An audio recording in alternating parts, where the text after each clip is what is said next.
South Africa take on the West Indies in the T20 series, which starts tomorrow. And we are going to be previewing this particular series and the first T20I and discuss various factors leading up to this game. I think the main thing that we're going to be talking about on today's show is obviously going to be, as per usual, probably starting 11s and everything that we think about that and who should start and who shouldn't start, all of those type of things.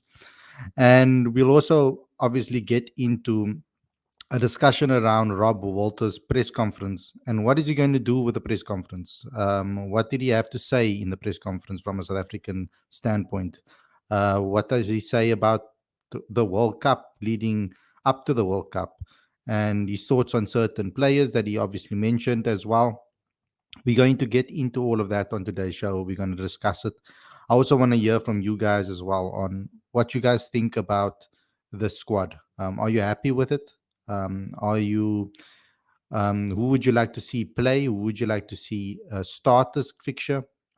All of those type of things I want to hear from you, and what you guys think about this particular match. Are you happy that we're playing T20s again? Given that we obviously saw a whole World Cup happen recently, and also on top of that, we also had this, we already faced this team heading into the World Cup last time out as well. So are you guys looking forward to this or not? Are you interested in this particular series as much as you were before the World Cup? Of course not, probably. But I'm going to be discussing this all on today's show. And I want to get your thoughts as well about the 11s, etc., and what your 11s are. But before we get going, before we get started, there's a couple of things I'd like you guys, obviously, to please do.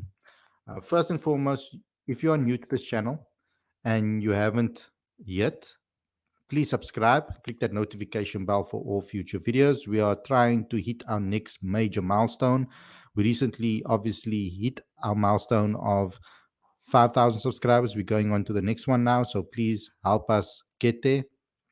Um, it really helps a lot when you guys subscribe and you get involved with all of the things regarding this channel. Smash the like button and comment and share and all of those things.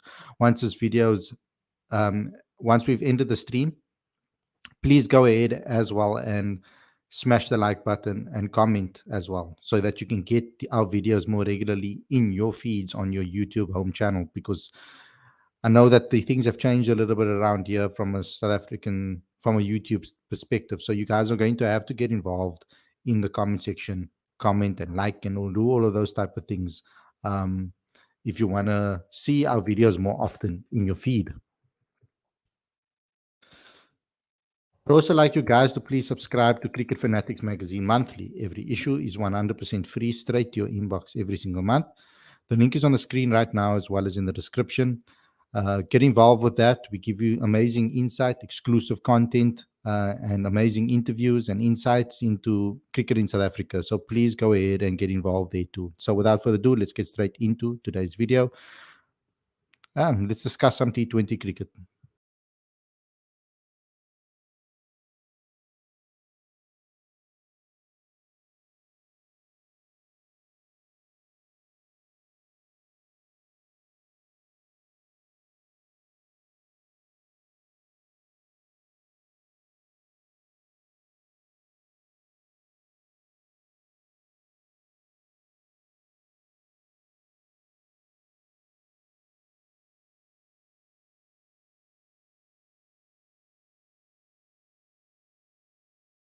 Good evening, everybody. Welcome to Cricket Fanatics magazine. This is your preview show. I'm your host, Khalid Mohideen, and this is the show where we talk about everything that has to do with South Africa and the West Indies, the T20 series. So let's start off with the match. And when it starts, obviously tomorrow is the first game, and it starts 9 o'clock South African Standard Time in the evening. So that's when this match will start.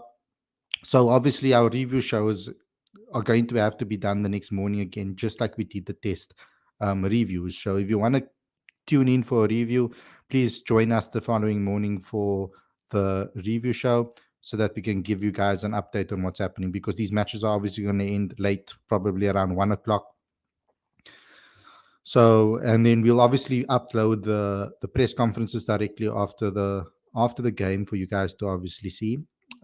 as well. But first and foremost, the match will start at 9 o'clock in the evening. So at least you guys know when that will begin. And that's South African Standard Time. So you'll obviously have to change those things around if you want to see what time it's going to be played in other parts of the world wherever you are watching.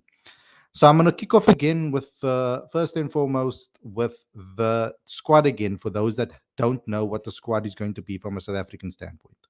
So as you see, there are quite a few new names in the squad, but there are some players obviously that were part of the World Cup, i.e. Aiden Markram, Reza Hendricks, Ryan Rickleton, Tristan Stubbs.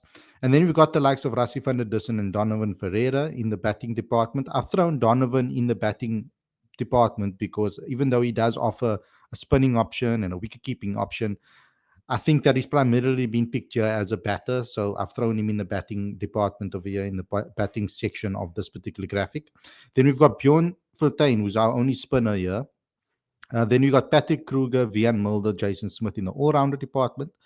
And then Otniel Bratman, Nandre Berger, Kwena Mapaka, Lungingidi, and Lazard Williams in the seaming department. So quite a lot of interesting selections over here. Some experience, some guys that have been part of the World Cup, some that haven't. So there are quite a few new guys here that are also been thrown into the mix. So it's a nice combination, I feel, of youth experience and newer players. So I'm hoping that we are going to see all of the new faces in majority of the matches. I feel that this particular tour is a tour for the new faces, in my opinion. I would like to see the newer guys get an opportunity. That's why what I want from this particular um, that's what I want from this particular series. I don't see the series as an important one from a South African results perspective. For me, this should be all about giving players an opportunity to see how we can broaden our pool of players and the amount of players that we have in the side. I would like to see us utilize this opportunity to play our newer guys against the guys that are um, because I don't think they're going to get a lot of opportunities to play a team of this quality away in those conditions under this pressure. That type of I feel that that type of experience is valuable. It's very, very valuable, and you can't necessarily create that pressure anyway. You get given a scenario like this, and you need to take advantage of it as best as possible. That's how I think they should approach this. Give guys the best opportunities as they possibly can when it comes to this. Um, yeah, okay, cool. I got that notification. I don't know what that notification is all about. Um,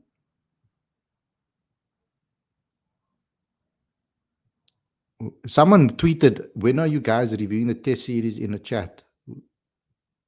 I need the good stuff." I mean, we've the test series that was 2 days ago. We already did all of that. Anyway, so let's get into the press conference first and foremost, and what Rob Walter had to say. Now, the press conference has been uploaded to this channel, and you guys can go and watch the full one. But I've pulled out a couple of things that I feel is important from a South African standpoint, from the team's standpoint. So let's just go into that quickly. Rob Walter had a couple of comments about the squad and the 2026 World Cup. So this is what he has to say. In my opinion, it's 18 months away from the T20 World Cup in India. We've got 9 series from now until then, which leaves us with 32 to 36 fixtures before that World Cup turns around. In terms of giving guys international opportunities, playing against quality T20 sides like we have to use these opportunities to grow the base of our players. So for me, the importance of fixtures like this is massive. When you put on the green and gold, you have the responsibility to represent the country. There's a very strong desire to perform and do well. So I don't think the players see a series like this as any less important than others. There are various criteria. He also speaks about like when when he's talking about selecting players, there are various criteria when you can select players: performances this year, the performances over the last year, historical performances further back than that. The makeup of the squad, the potential conditions that we are going to be face, going to have to balance, and then there's the good old-fashioned coach's gut feel. So basically, everything. That's basically what he had to say. There's all the criteria that you can possibly think of. That's what he uses from that perspective. Yeah, I agree with all of that, of course. But like I said, when you get given an opportunity like this, you need to take it because you're not, like you mentioned, there are certain international experience is something that you can only experience by playing. That is something that you need to make sure that you take advantage of, especially when you're selecting a squad like this. So I'm going to get into the starting 11s and all of that a little bit later, and what I think and what you guys think about the starting 11. Let me just move on to some of the players. He does go into a lot of detail about someone like Kwena Mapaka, for example. Um, he says, it certainly is a challenge that I'm aware of. This is about, okay, wait, this is the wrong one. This is about transformation. He speaks about transformation and the transformation in the team.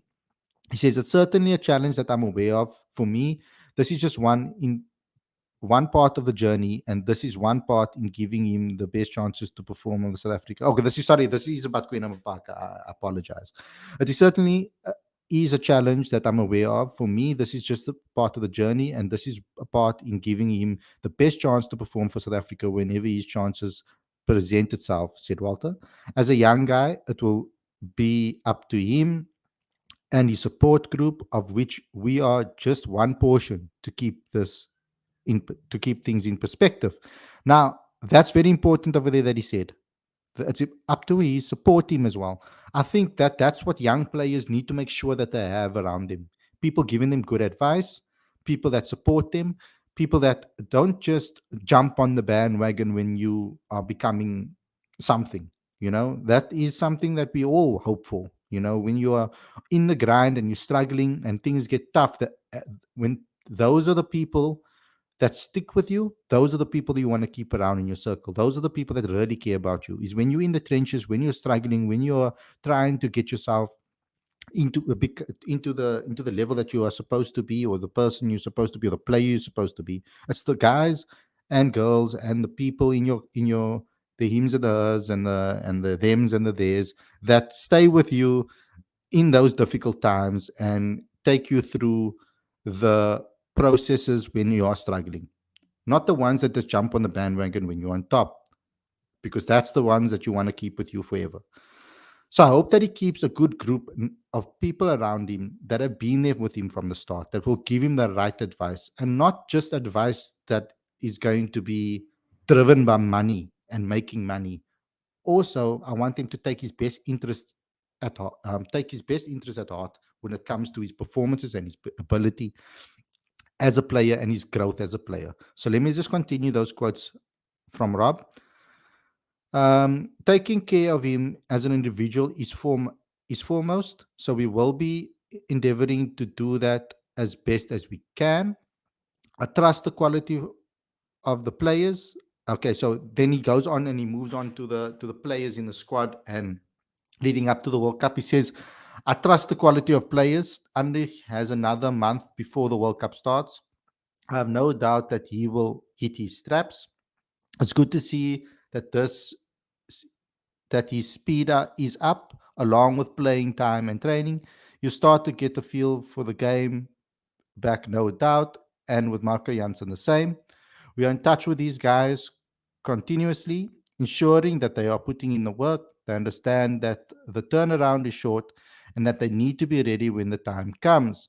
We just need to trust the quality of the players and make sure that we hit the ground running. So that is some of the comments that he had to say over there as well about those players, because they obviously been given some time off now. So they obviously going to have to make sure that they maintain the pressure, maintain the quality, maintain the standards, so that when the time is ready for them to play again, that they are ready to perform. Let me get into some more comments over here. He also said, if you are going to talk about someone who has forced his name into the squad, you'll have to talk about Otniel. Over the last couple of years, he's been outstanding, but in particular in the SA20, I felt he was a cut above the rest. He really showed himself as a quality death bowler in particular.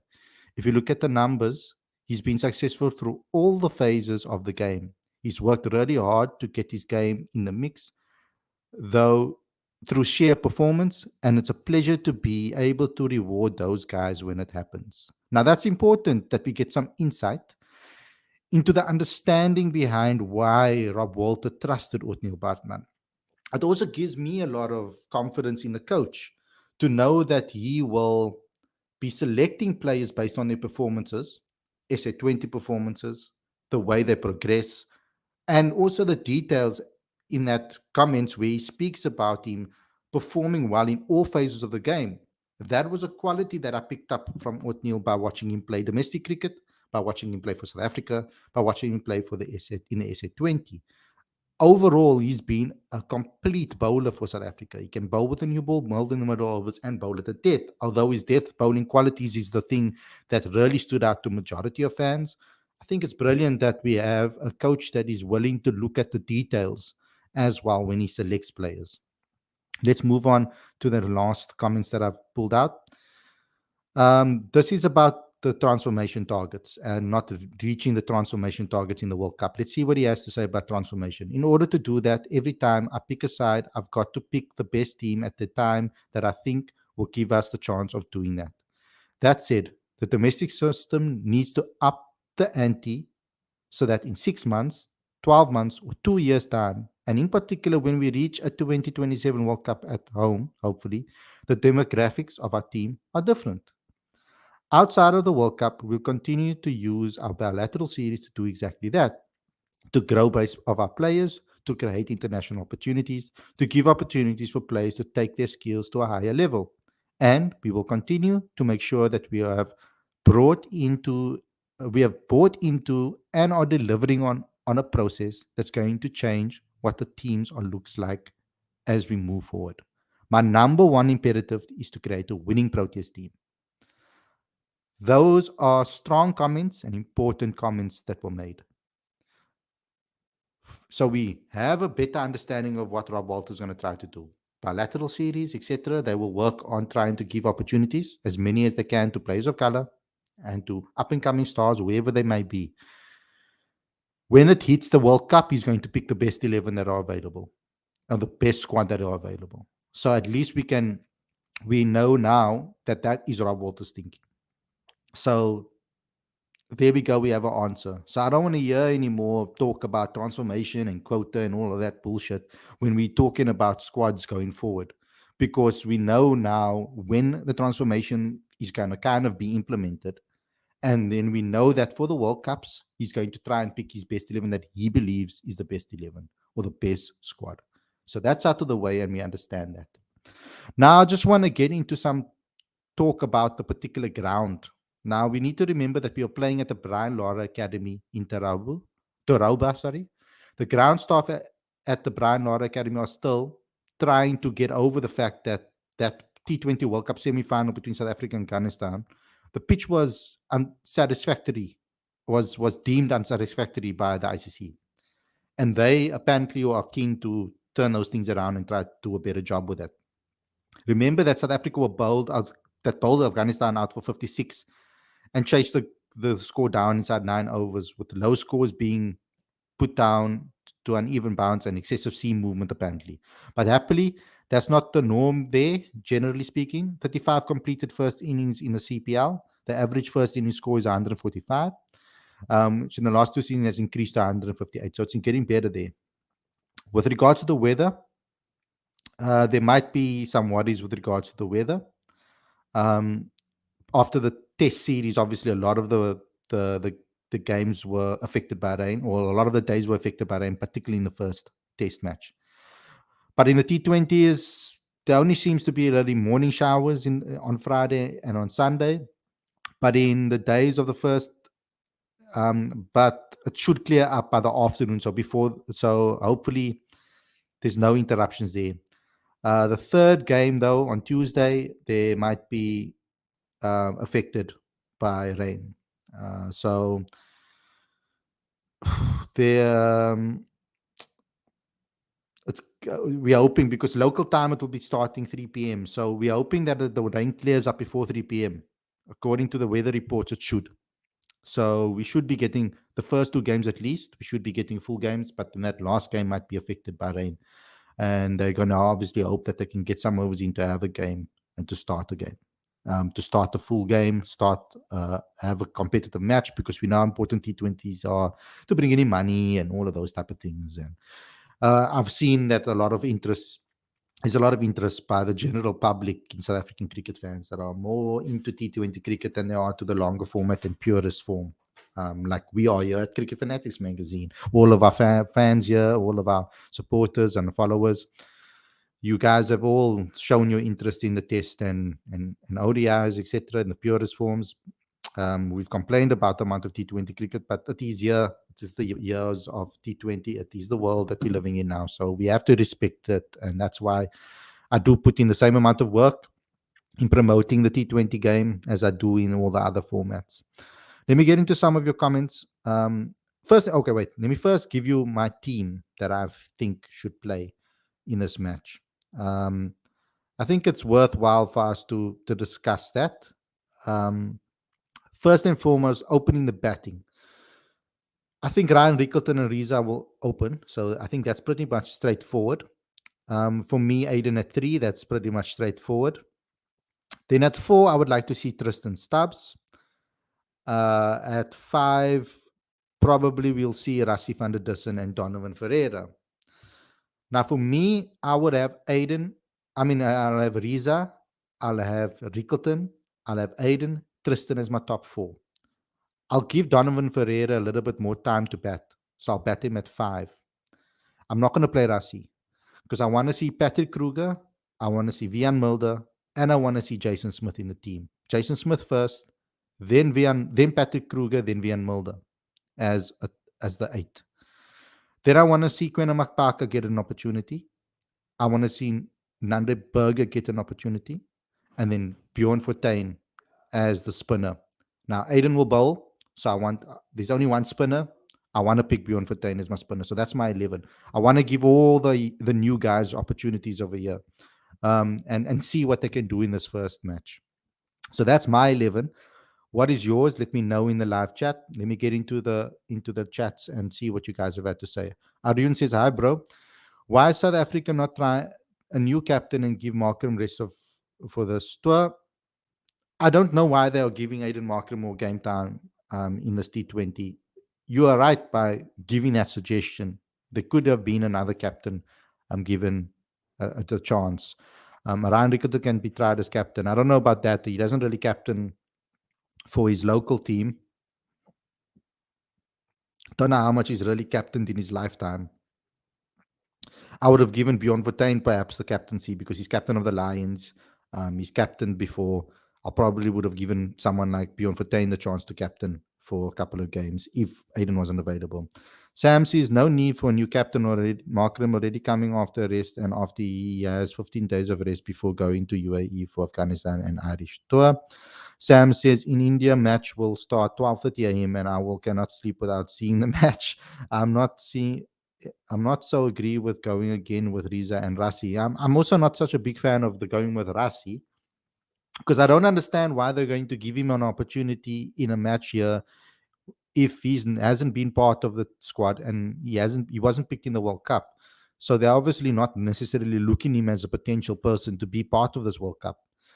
I think that Rob is probably just staying true to giving players opportunity in bilateral series when they do perform well, and he's been performing excellently over the last couple of months.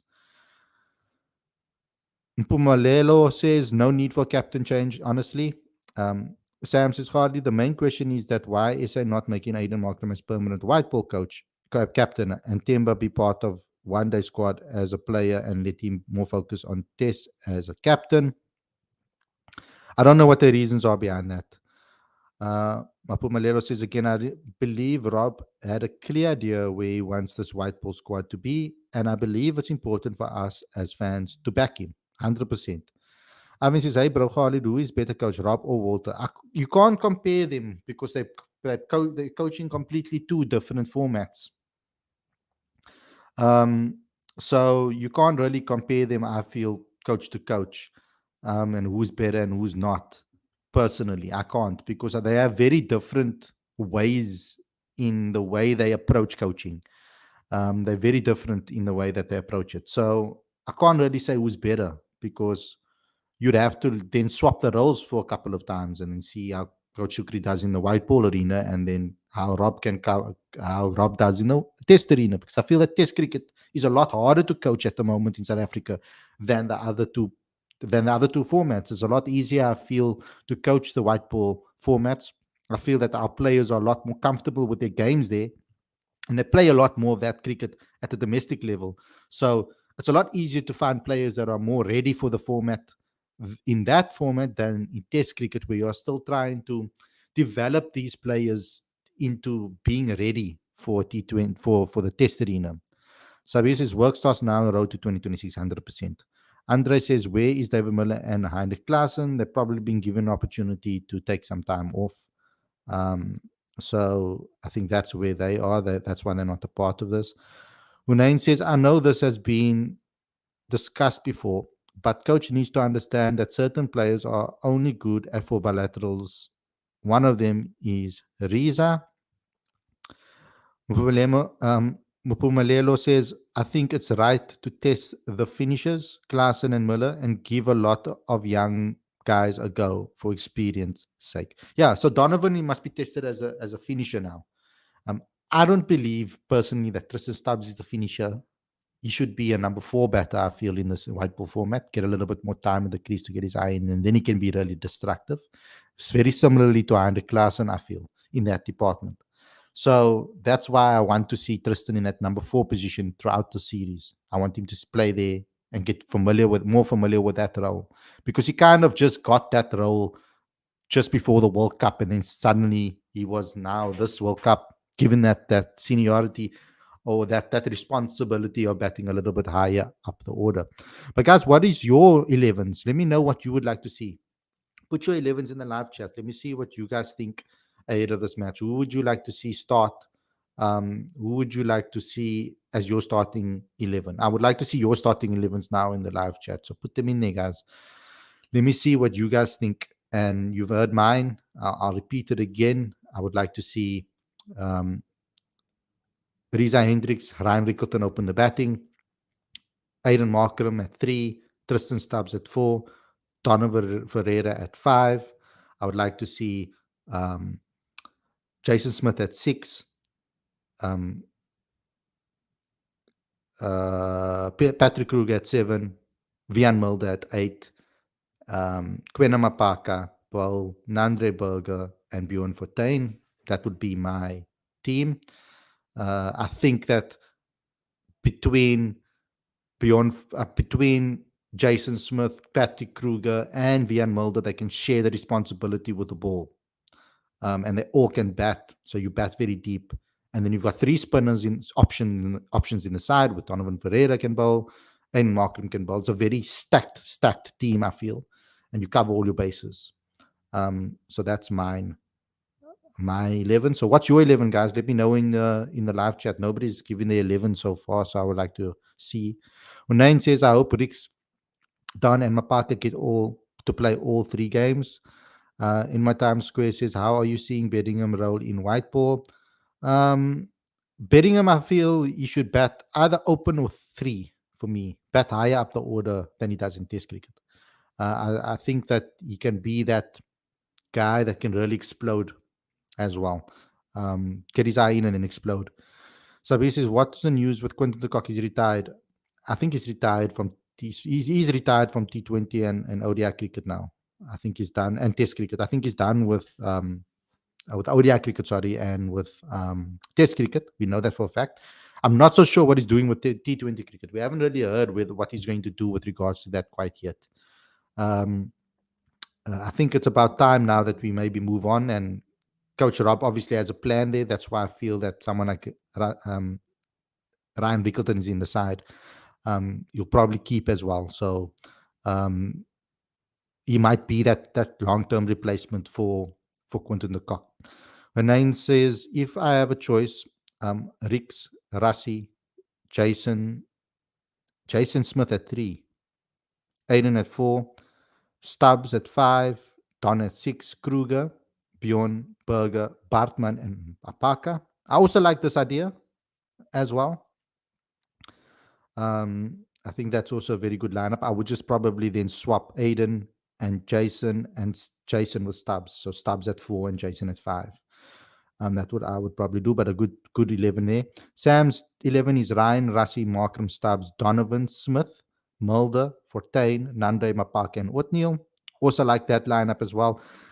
I mean, the only reason I won't pick Othniel is because I know what Othniel offers. But if they still want, if they want to win this match, then I pick Othniel. If the main idea is to try and get a victory out of every single game, which they're obviously going to still try to do with any squad 11 that they pick. So that is something that I also feel. Suddenly we have so many keepers and lower batters in white ball. No, that's not true. There are still a lot of white ball players. Like, for example, I don't see Matthew Brzezinski in the side. Jordan Herman still coming through the system there as the batters. So there are a lot of batters still that haven't got an opportunity yet. Hunain, I don't know if Jason is your number 6. He looks for more of a top order bat in T20s. And you are right about that. But I would like to see that because I feel that it's building a chemistry between the people that I feel are our top 4 for the future. That's a I feel our top 4 would be, even when Klaassen comes back and Miller. I would like Klaassen at 5 and Miller at 6. So I want our top 4 to play when they're available and they're in squads. I want to pick them as a unit together so that they can become more familiar as playing as a team. Dex says, what is Rassi doing in the T20 lineup in T20? I don't know. NY says, I mean lower order batters. Oh, I see what you mean. Yeah, there aren't many going around at the moment. We need to improve that pool of players. Dex, I just want to get back to you here. I think that Rob obviously did it. I don't agree with it necessarily. I'm a big fan of Rassi, but I do feel that there are other players that could have gotten that opportunity. Like Matthew Brzezinski could have gotten a great chance to play here. But I know that he's also going to be part of the Sri Lanka SAA tours and all of those type of things as well. So perhaps that's also what they're taking into consideration. Unain says, do you see Riza in 2026 opening for the Proteas? I think that's really going to depend. I think age works differently now than it did before in the past. And I think that athletes are looked at differently now than they did in the past. So I don't think they look at age, they look at performances and how players are performing. So if Riza is really batting well leading up to the World Cup, I think they will select him. He just had a terrible World Cup. Sam says we're not producing left-hand middle order batsmen. I don't think Rassi Riza for 2020 World Cup. Dewald should be in place of Rassi. I think that Dewald should really be trying to get himself into a level that he can be selected for the Proteas again by performing at the domestic level. I think he needs to improve his consistency at the domestic level and work his way back into the squads again. Avin says, Khalid, bro, how do you rate the talent and potential of Mapaka? I rate him. I definitely do. I think he's a great bowler. I think he has amazing consistency and maturity. But I do think that we need to maybe just slow down a bit with him and protect him to an extent. Don't overplay him, overbowl him. Use him wisely. Give him the right opportunities, games here and there, and ease him into the squad. There's not a necessity for us to get a young fast bowler into the squad right now. Because we do have other options like Gerald Coetzee, Marco Jansen, Nandre Berger, Othniel Bartman. We have so many bowlers. So it's not a necessity to force him into the squad. But I do feel that they need to trickle him in and give him opportunities here and there when the opportunities arise, like this one. In my time skills, I want Brzezinski and Ryan to open for T20 World Cup. Even maybe in 2027 World Cup. Nain says, if we be honest with ourselves, Rassi has done well in SA20 as an opener. He has issues with his tempo, but he looks good as an opener. Sam says, to be honest, Rassi is far better than Riza. Rassi offers both good in ODIs as well as in T20s. Riza in ODIs poor. Also, he always backed also in ODIs. I don't know why. Hunain says Devat has shot himself in the foot by playing so many leagues, but not getting game time. At his age, he needs to bat and bat more. Four season, 4 days season. Well, 100% agree with you, and that's exactly where I'm coming from. And the thing is, I said this like we were the first channel to interview him exclusively on the channel when his name was buzzing around. We had him twice actually on the channel where he gave us amazing insight and in-depth interviews. And I mentioned it back then already. I said that this guy needs to go play 4 day cricket, list day cricket, T20 domestic cricket, and really grow his game and find his consistency at the domestic level.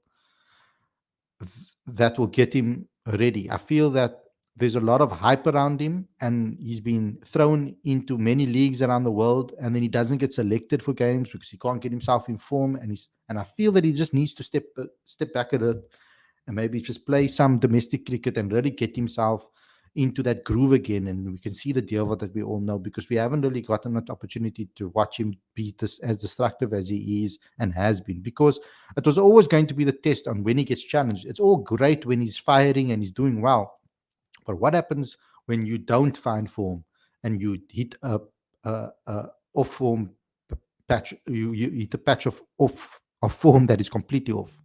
Then what happens? And that's when the players need to step up and show something. And that's something that I feel that Devat needs to, now that he's hit that patch now in his career. I feel that he's a little bit struggling at the moment. I feel that now it's the time for him to play for the Titans and become a pivotal figure within that Titans squad and starting 11s in 4 day cricket and all other formats. Roderick says Riza is like Rizwan. They play for themselves. When he scores 50, we lose in most times. But that's also because nobody around him really performs when he does score runs. And we need to find more consistency from all of our batters, I feel.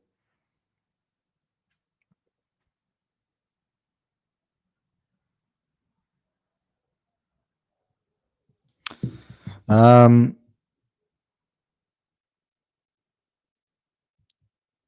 in my Times Square says how much domestic players earn in South Africa. It's not a lot. It varies, of course, dependable on the usage in the squad. I do know that players that are contracted by CSA do not get a salary from their franchise. So the amount that they get varies dependable on the impact and the importance in the squad. Hunain says at least for the year, he should limit himself to the IPL and SA20 leagues only. Try and get to county cricket if possible. That's why India and England so many domestic games. Sam says, come, Khalid, please bring Dewald into the show, or Rainer van Tunda or Vian Mulder after the series. I will try my best to get players when I find the the right time to do so. I will throw a few feelers out there and see what comes up. So, guys, thanks a lot for tuning in and engaging with me on today's show. Remember, tomorrow is the first game at 9 o'clock South African Standard Time. We will do our review show directly after the day after in the morning. I'll try to do it around 10 o'clock, which is a nice time for everybody. I feel after you guys, I don't know how late you guys sleep, etc. But I think that 10 o'clock is nice because I think most people will be up and about, would have had breakfast already, and then you guys can tune in. So I'll do my show the following mornings, the review shows. Thanks a lot, everybody, for watching. I hope you guys enjoyed this episode. Don't forget to subscribe, click the notification bell for all future videos, please. I'd also like you guys to please smash that like button and comment on the video once the stream has ended. Comment, please give your starting 11s, etc., and let me hear what you guys have had to say regarding that as well. Um, um,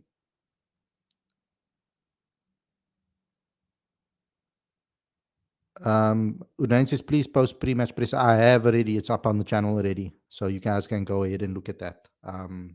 It has been posted. Rob Walter and Tristan Stubbs have spoken to the media. I posted both. Thanks, everybody, for watching. I hope you guys enjoyed the episode, and I'll see you guys very, very soon. Take care. Enjoy the rest of your evening, and peace out, everyone. I'll see you again on Saturday morning. See you.